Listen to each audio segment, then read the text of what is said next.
गुरप्रीत सिंह खैरा पठानकोट के डीसी को आप सुन रहे थे, जिनकी तरफ से कहा गया कि हां अधिकारी की तरफ से कुछ ना कुछ लैप्स तो जरूर रहा और ये तस्वीरें वाकई में डरा देने वाली है। सोशल डिस्टेंसिंग को मेंटेन नहीं किया गया, जिसके बाद ये तस्वीरें सामने आई और ये तस्वीरें वाकई में डरा रही है इस दौर में जब कोरोना है और सोशल डिस्टेंसिंग जरूरी। हरियाणा का रुख कर रहे हैं। हरियाणा की मंडियों में गेहूं की खरीद शुरू हो चुकी है। जी हां, आज 20 तारीख है और 20 तारीख से गेहूं की खरीद शुरू। गेहूं की खरीद के लिए 186 केंद्र बनाए गए हैं। ब्लॉक स्तर पर खरीद केंद्र बनाए गए हैं। मंडियों के बाहर थर्मल स्क्रीनिंग होगी। ट्रैक्टर ट्रॉली को भी सैनिटाइज किया जा रहा है। खरीद केंद्रों पर सैनिटाइजर और मास्क उपलब्ध है। तो आज का दिन जरूरी और बड़ा हरियाणा के लिहाज से, क्योंकि हरियाणा में गेहूं की खरीद शुरू हो चुकी है और गेहूं की खरीद जब शुरू होती है तो हम सब जानते हैं कि जो किसान है उसकी तमाम चीजें इस गेहूं से ही जुड़ी है, यानी उसका पूरा आने वाला साल गेहूं की इस फसल से ही जुड़ा है। ऐसे में ये बेहद जरूरी होता है कि जो किसान है उनकी जो गेहूं है वो खरीदी जाए और वो खराब ना हो। रुक कर लेते हैं, रोहतक से संवाददाता धीरेन्द्र चौधरी हमारे साथ जुड़े हैं और सोनीपत से नितिन अंतिल हमारे साथ। पहले रुक कर रहे हैं रोहतक का। धीरेन्द्र, समझना चाह रहे हैं गेहूं की आवक शुरू हो चुकी है मंडियों में, बेहद जरूरी दिन किसानों के लिए, इंतजाम कैसे दिख रहे हैं, क्या स्थिति है? जैसे ही आज से खरीद शुरू होनी थी, आज ही विवाद हो गया है आढ़ती और सरकार के बीच में। आढ़तियों ने साफ तौर से इनकार कर दिया कि वो ऑनलाइन खरीद नहीं करेंगे। मैनुअल खरीद जैसे पहले होती थी उसी तरीके से अगर उसी सिस्टम को सरकार अडॉप्ट करती है तो वो खरीद करेंगे, अन्यथा वो खरीद नहीं करेंगे। इसका परिणाम ये हुआ कि जो आज 25-25 किसानों को हरियाणा कृषि विपणन बोर्ड की तरफ से बुलाया गया था, उनमें से कोई भी किसान नहीं पहुंचा। आप देखिए पूरी मंडी खाली है। हालांकि ये संदेश आढ़तियों ने किसानों को दिया है, क्योंकि सबसे पहले तो किसानों के पास मैसेज गया था कि आप कल अपनी फसल लेके आइए, लेकिन आज किसान नहीं आ पाए क्योंकि उन्होंने उससे पहले आढ़तियों से संपर्क किया गया था किस तरह से फसल लेके आनी। तो आढ़तियों ने इनकार कर दिया कि वो आपकी फसल नहीं बिकवाएंगे, भले ही सरकार आपकी फसल खरीद ले। एक किसान भी हमारे साथ है, इससे जानते हैं सबसे पहले तो दिक्कत क्या आई आपको? हमारे को जी कल फ़ोन करके बुलाया गया था कि आपके सरसों कल परचेज की जाएगी, और अब मैं अपनी सरसों जब लेके आए तो अब उसको ना तो परचेज कर रहे हैं, मार्केट कमेटी वाले बोल रहे सोसाइटी पे जाओ, सोसाइटी वाले बोल रहे हैं मार्केट कमेटी में जाओ। आढ़ती कोई दुकान खोल लेनी है, सबकी दुकानें बंद हैं, तो अब सरसों लेके जाएं तो जाएं कहाँ? तो आज किसानों के साथ दिक्कत है क्योंकि आढ़तियों ने हड़ताल कर दी है। किसान कोई सरसों लेके आया तो कोई गेहूं लेके आया था। हालांकि किसान गेहूं नहीं लेके आए, सरसों लेके जरूर आए थे, लेकिन दिक्कत इनके सामने ये है कि अब सरसों को ना तो आढ़ती खरीद रहे हैं और ना ही सोसाइटी के लोग। तो अब क्या करेंगे आप? ये मार्केट कमेटी का जो गेट पास हमारे को बना के दिया गया है, जिसके लिए कल कॉल की गई थी, अब सरसों लेके आए हैं तो सरसों बिक नहीं रही है। मैंने पहले तो ये बताओ, जब सरसों ही नहीं ले रही है, फ़ोन करके बुलाने के बाद भी सरसों परचेज नहीं हो रही, तो गेहूँ के कैसे लेंगे ये? बिल्कुल, आढ़ती भी हमारे साथ, आढ़ती एसोसिएशन के प्रधान से, आप लोगों ने क्यों मना कर दिया? जी सर, देखिए हमारे तो पूरे हरियाणा से जो आढ़ती एसोसिएशन है उनसे एक ही बात हो रही है। हमारे बार जो हमारे साथ मंडियाँ जुड़ी हैं साथ की, सभी का हमारा एक ही कहना है, जिस तरह पिछले साल मैनुअल कार्य हुआ था उस तरह हमें कार्य करने दे सरकार। वो हमारा काम, हम कितने किसान यहाँ पर बुलाने में हम खुद कर लेंगे।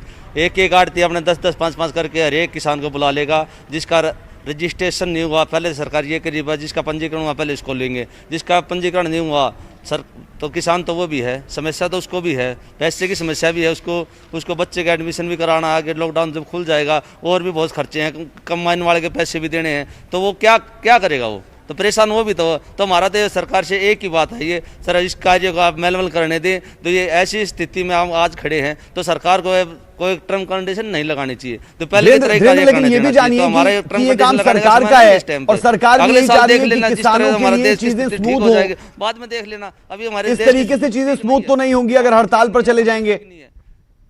देखिए, सरकार ने एक बीच का रास्ता निकाला था कि 25-25, 30-30, 50-50 किसान रोज आए, और ऑनलाइन इसलिए किया गया था ताकि किसान को सीधे पेमेंट मिल जाए। मैनुअल में और इसमें क्या फर्क है, थोड़ा आसान भाषा में समझाइए। देखो जी, किसान ऑनलाइन जुड़ना नहीं चाहता, उसको तो भैया वो कहता है हम आपके पास आएँ, हमारी फसल बिक जाए, हमें पैसे मिल जाएं। सरकार 5 दिन लगाए, 6 दिन लगाए पेमेंट, उसे पेमेंट तो आज ही चाहिए। जरूरत में तो फसल लेके आया है, उसको जरूरत नहीं होता तो अपने घर पे डाल देता किसान। कोई किसान को तो कोई मंथली साधन तो होता नहीं, कोई साधन नहीं था, वो तो फसल का ही एक माध्यम है। तो उसको जब जरूरत होती है पैसे की, जब भी तो हमारे पास लेके आता है बेचने के लिए, नहीं तो अपने घर पे डालते हैं, सब अपना स्टॉक करते हैं, तो वो धीरे धीरे करके ही मंडी में फसल लेके आता है। जब उसको पैसा ही नहीं मिलेगा, जरूरत पे पैसा ही नहीं होगा। ठीक है तो किसान आप बने रहे हमारे साथ, मैं लौटता हूं आपके पास। हमारे साथ सोनीपत से नितिन अंतिल जुड़े हैं, जरा सोनीपत की तस्वीर देख लेते हैं कि सोनीपत में हाल क्या है। नितिन, सोनीपत में क्या किसानों की फसल बिक रही है? क्या जो किसान आए हैं आड़ती उनकी फसल ले रहे हैं, क्या स्थिति है? को बता दूं, आज सोनीपत में मंडी में जो किसान गेहूं लेकर एक ही किसान पहुंचा, लेकिन जो आड़ती एसोसिएशन के प्रधान पवन गोयल हैं, उनका ये कहना है कि आड़ती कोई भी फसल नहीं लेंगे, क्योंकि उनका ये कहना है कि 3 तारीख तक लॉकडाउन है और उनके पास मजदूर तक नहीं है। सरकार ने जो वादे किए थे कि मजदूर दिए जाएंगे, जो सोशल डिस्टेंसिंग है या फिर सैनिटाइजर मास्क दिए जाएंगे, लेकिन मंडी में कोई व्यवस्था सरकार की तरफ से नहीं की गई। जो आड़ती है उनका ये कहना है कि वो हड़ताल पर तो नहीं है, लेकिन उन्होंने किसानों के लिए एक बोनस 100 रुपए बोनस की मांग की है और कहा है कि किसानों से वो अपील करते हैं कि अपनी फसल को घर ही रखें, किसान की फसल को आड़ती यहाँ पर नहीं लेंगे। जी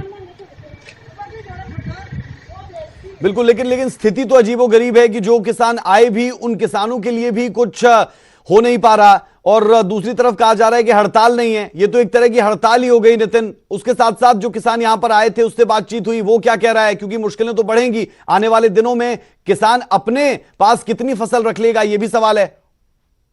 थे, लेकिन हालांकि वो फिलहाल जा चुके हैं। उनसे हमारी बातचीत हुई, उनका ये कहना है कि जो पूरा का पूरा उनकी 6 महीने की मेहनत को वो लेकर पहुंचे थे और बेचकर ही अपने घर का गुजारा करते थे। जो किसान थे उनका तो ये तक कहना था कि उन्हें शादी करनी थी, लेकिन अब फसल नहीं बिकी, वो बहुत परेशान है। एक तरफ जो आड़ती है वो हड़ताल न होने की बात कह रहे हैं, लेकिन फसल नहीं खरीद रहे हैं तो हड़ताल ही है।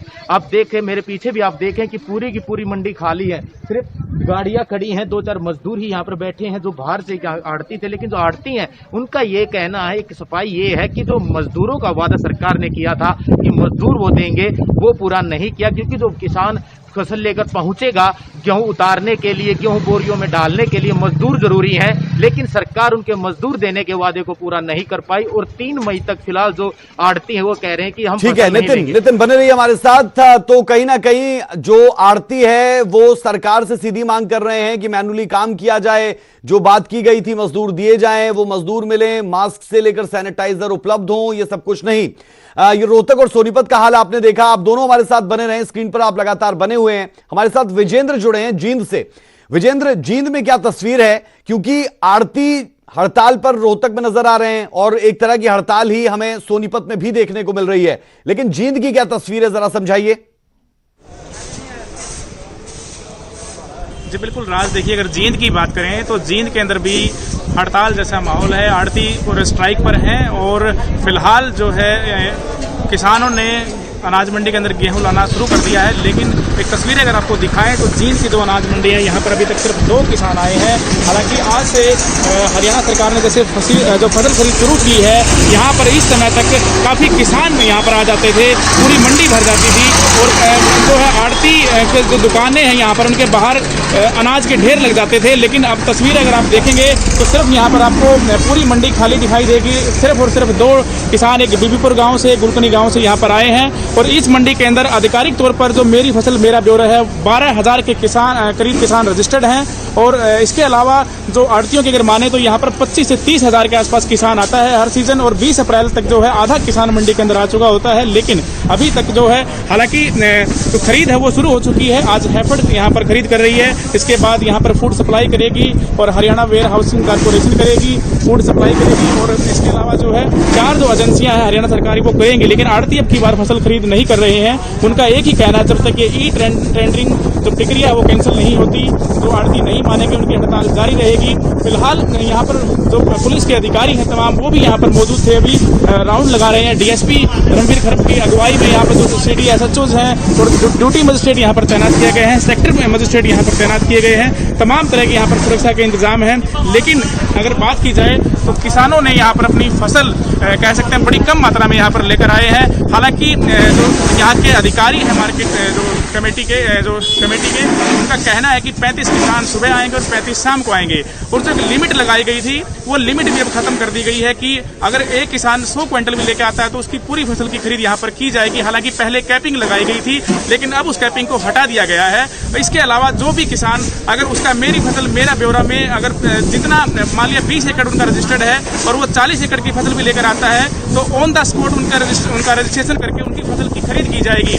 लेकिन किसान अभी मंडी के अंदर आना बहुत कम है, क्योंकि मंडी और के जो किसान है और जो आड़ती है उनका एक अपना रिलेशन होता है, आपस में उनका लेन देन होता है, उसी के चलते या कोई और कारण है। लेकिन फिलहाल जो है कह सकते हैं कि किसान बड़ी धीमी गति से आ रहे हैं और फिलहाल 2 ही किसान आज जींद के अनाज मंडी में पहुंचे हैं। जी राज, बेहद शुक्रिया विजेंद्र इस जानकारी के लिए। रोहतक से धीरेन्द्र और सोनीपत से नितिन, आप सबका बेहद शुक्रिया अपडेट्स पहुंचाने के लिए। लगातार लौटते रहेंगे आपके पास और हाल जानेंगे।